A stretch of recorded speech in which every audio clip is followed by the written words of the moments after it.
Hey warriors, welcome back to Empowerment and Illness. I am Gwen, your host. Pull up a seat because today we're going somewhere that I think a lot of you have been carrying this alone, and it's time to put it on the table. We talk a lot about building a support system, finding your people, letting others in, and that's real needed advice.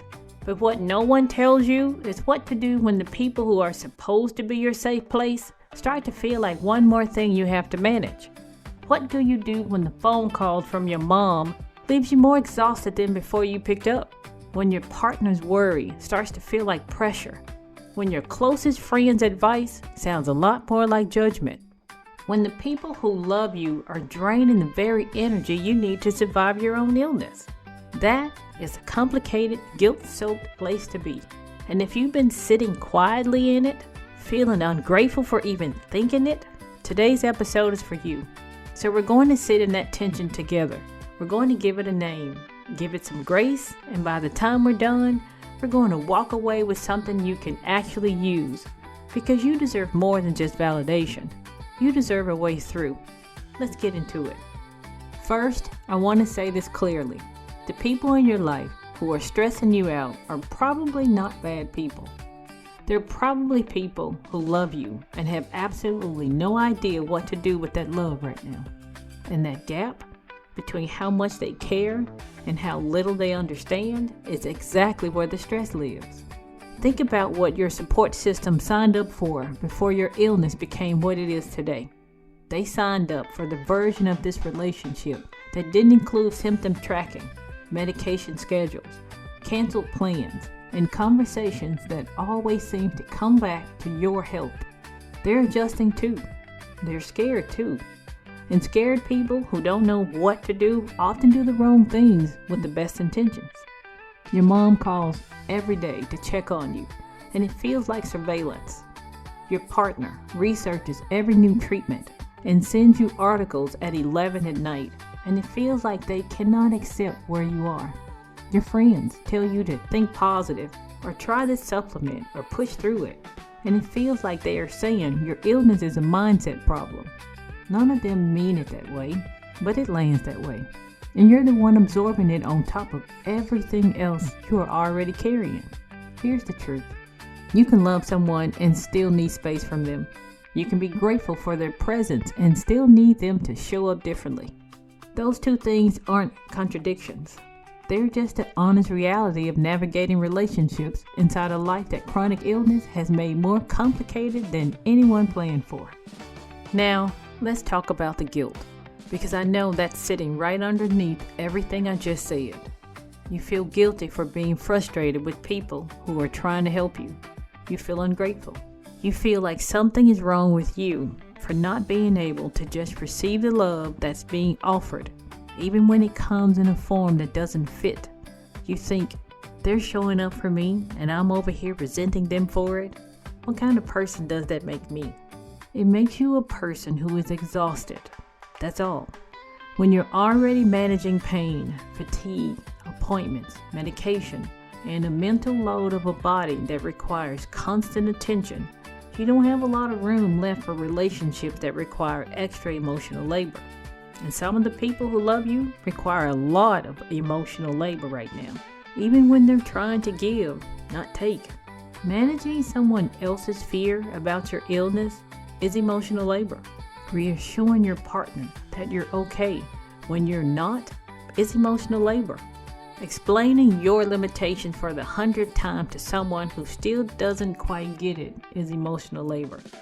Receiving unsolicited advice without snapping is emotional labor.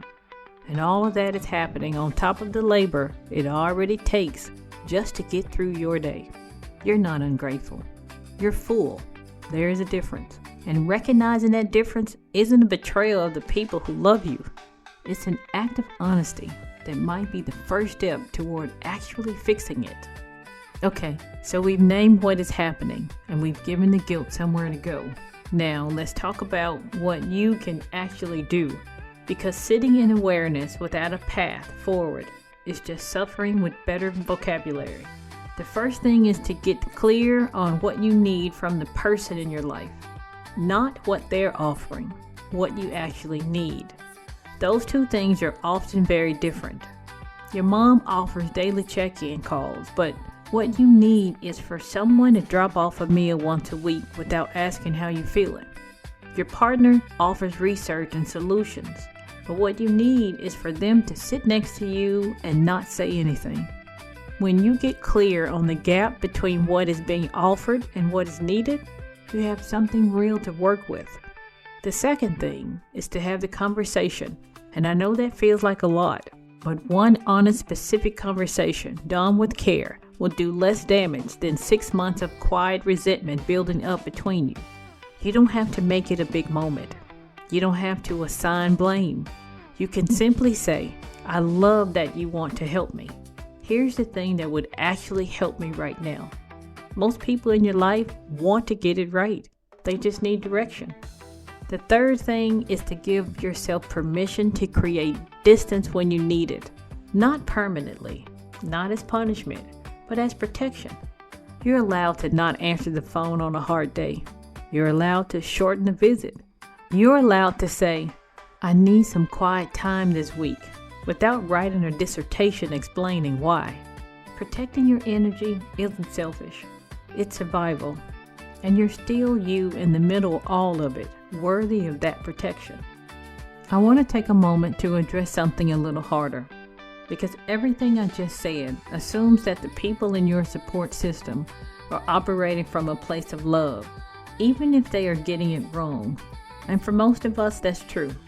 But for some of you, the stress coming from your support system isn't just well-meaning clumsiness. It's something more serious. Some of you have people in your life who minimize your illness consistently, who make you feel like a burden, who disappears when things get hard and reappear when things look better, who use your vulnerability against you, or who require so much from you that the relationship has become one-sided in a way that's no longer sustainable. And if that's your reality, I want you to hear this clearly. You're allowed to restructure who has access to you. A support system is supposed to support you. When it stops doing that, it's not a support system anymore. It's just a system. And systems that aren't working can be changed. That doesn't always mean ending a relationship. Sometimes it means changing the terms, seeing someone less often, being more selective about what you share, raising the bar on what you allow into your space when your energy is already low. You're still you, and you deserve relationships that treat you that way, not relationships that require you to shrink, perform, or apologize for the reality of your life. The right people will learn how to love you well. Give them the chance to rise to that. And for the ones who cannot, give yourself permission to adjust accordingly. Set aside some quiet time this week with your journal. These prompts are meant to help you notice your direction, not judge your pace. Draw 2 columns. In the first, write the names of people in your life who leave you feeling lighter after you spend time with them. In the second, write the names of people who leave you feeling heavier. Look at both columns without judgment. Just notice. What is one thing you have never said out loud to someone in your support system that you wish they'd understood about what you need from them? Where in your relationships are you giving more than you have? What would it feel like to stop filling a cup that is already empty? For our listeners' action plan, pick one this week, the one that feels most urgent right now. Identify your highest drained relationship right now and write down one specific thing that person could do differently that would actually help you. You don't have to share it yet. Just get it out of your head and onto paper. Have one honest, low-stake conversation with someone in your support system. Keep it specific, keep it kind, and keep it short. Tell them what you need. Give them the chance to show up differently. This week, protect your energy from one relationship without apologizing for it. Shorten the call. Skip the visit. Send a text instead of picking up. Practice treating your energy like the limited and valuable resource it is. And now, a word from our sponsor. This episode is brought to you by Empowerment in Illness and our resource shop built for real life with chronic illness. We just talked about how hard it is to communicate what you need when you are exhausted, overwhelmed, and running on empty. That is exactly what My Voice Ally was built for. It helps you find the words when you're too tired to explain yourself, so the people in your life can actually understand what you need from them, and you don't have to drain yourself getting there. And if today's episode stirred something up for you, our journals and planners give you a private space to work through it. The Quiet Power Within and Getting to Know My New Normal were both created to help you process the hard stuff, find your footing, and move forward without feeling like you have to have it all figured out first. For the days when your support system doesn't quite know how to show up, My Flarecast helps you plan around your flares so you can manage your own energy and stay ahead of what your body needs, even when the people around you are still catching up. You can find all of these resources at empowermentandillness.com. That's empowermentandillness.com, where you find tools built by warriors for warriors, and to help you feel prepared, clear, and supported as you continue your journey. Be prepared. Don't panic. And now, back to the show. Before we leave, I would like to close with a special portion of the show I call Healing Heartbeats. This is where we allow ourselves to wallow in sorrow. Give yourself 3 minutes to laugh, cry, scream, cuss, or just sit in silence. Whatever you need to do to feel it, do it. Let the depression in for only 3 minutes. Once you've reached 3 minutes, compartmentalize it and get back to living. This is a rinse and repeat behavior. You cannot let depression take over, because when it does, it will not let go. When we hear about the passing of someone, they have the day they were born and the day they pass away. There is a dash in the middle.